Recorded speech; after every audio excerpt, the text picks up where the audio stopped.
सत्संग से सोधी आवे, नहीं जीव 84 में जावे। सत्संग से सोधी आवे, नहीं जीव 84 में जावे। अब मेटो द्वेष और राग, हो राग या उम्र बतेरी जाली। अब मेटो द्वेष और राग, हो राग या उम्र बतेरी जाली। अब आपको दिखाते हैं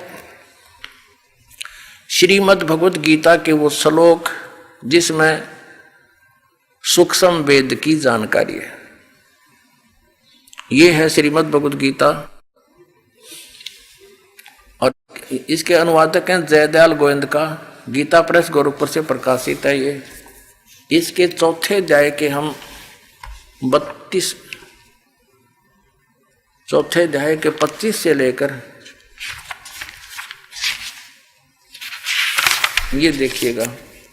अब ये है श्रीमद् भगवत गीता अध्याय नंबर 4 का और श्लोक नंबर 25 से लेकर 34 तक आपको निर्णय करके देंगे कि वो सूक्ष्म वेद यानी 5वां वेद क्या है। देखिए ये 25 नंबर श्लोक में क्या कहा है कि अपरे यानी अन्य योगीजन यानी साधक देवताओं के पूजन रूप यज्ञ का ही भली भांति अनुष्ठान किया करते हैं और अन्य यानी दूसरे ब्रह्म अग्नौ पर ब्रह्म नहीं, ब्रह्म यानी ब्रह्म तक की ही साधना करते। इसका अर्थ ये है। और कुछ आत्म रूप यज्ञ का हवन करते हैं, को अपनी आत्मा को देखने में ही अपनी आत्मा देखो इतना ही जानते हैं। 26 में कहा कि दूसरे नाक कान आदि को बंद करके यानी अन्य योगीजन श्रोत्र आदि समस्त इंद्रियों को संयम रूप अग्नि में हवन किया करते हैं। दूसरे और कुछ शब्द आदि यानी शब्द स्पर्श समस्त विषयों को इंद्रिय रूप अग्नि में हवन किया करते हैं। 27 में कहा है कि दूसरे योगी जन यानी साधक इंद्रियों की संपूर्ण क्रियाओं को और प्राणों की समस्त क्रियाओं को, प्राण माने सांसों का, आते जातों को देखते रहते हैं।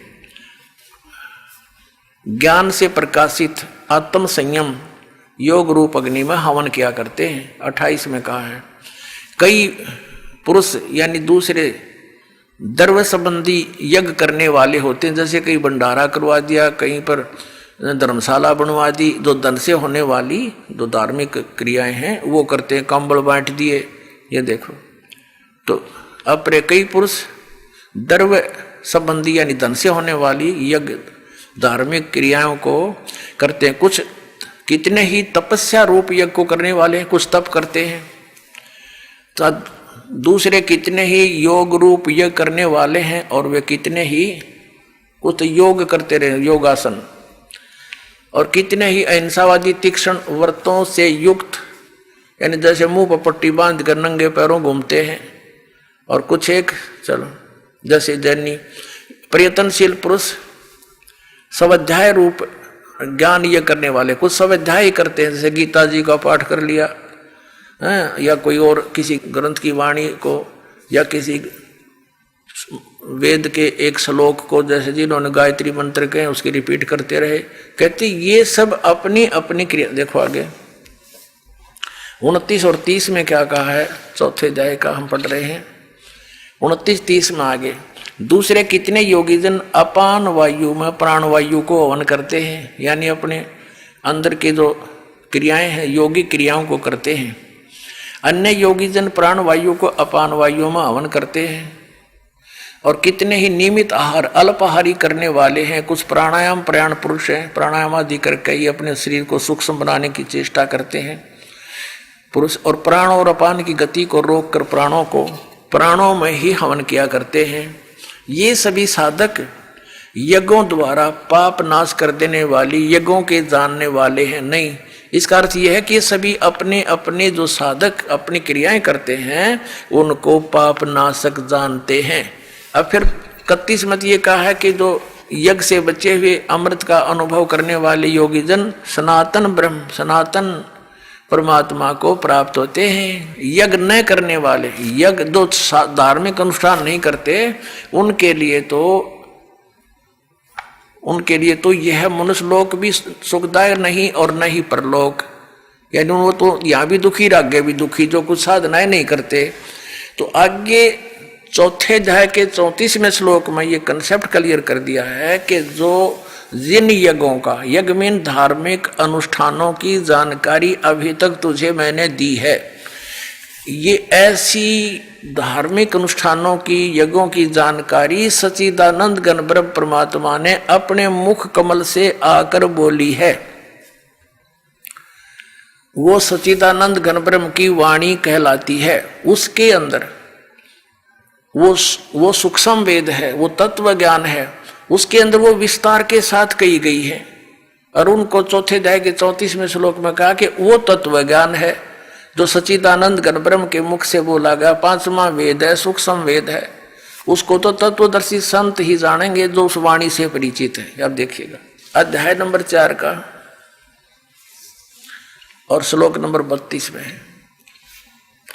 इस प्रकार और भी बहुत तरह के, एवं माने इस प्रकार बहुत तरह के यज्ञ, यहां इन्होंने अनुवाद गलत कर दिया, ब्रह्मण मुखे का अर्थ कर दिया वेद की वाणी। वेद की वाणी तो ये गीता में बोली ही जा रही है, ये लिखना था ब्रह्मण माने सच्चिदानंद घन ब्रह्म की वाणी में विस्तार के साथ कहे गए हैं।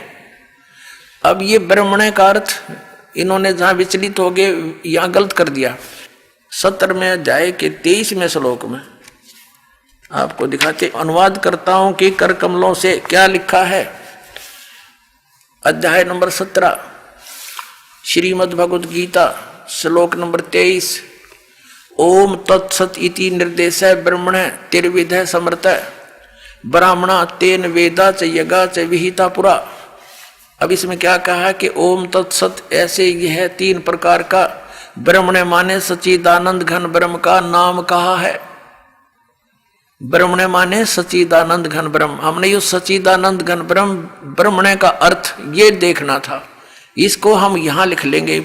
अब हम फिर आगे चौथे अध्याय के 32वें श्लोक पर, ये 32वां श्लोक है, इसमें ये ब्रह्मण मुखे शब्द है, ब्रह्मण मुखे। यहां लिखा है कि और भी बहुत प्रकार के यज्ञ, धार्मिक अनुष्ठान, ब्रह्मण का अर्थ लिख दे या सच्चिदानंद घन ब्रह्म की मुखे माने मुख कमल से उच्चरित वाणी में, खुद बोली हुई वाणी में, जो 5वां वेद है सूक्ष्म वेद में विस्तार से कहे गए हैं, उन सब को तू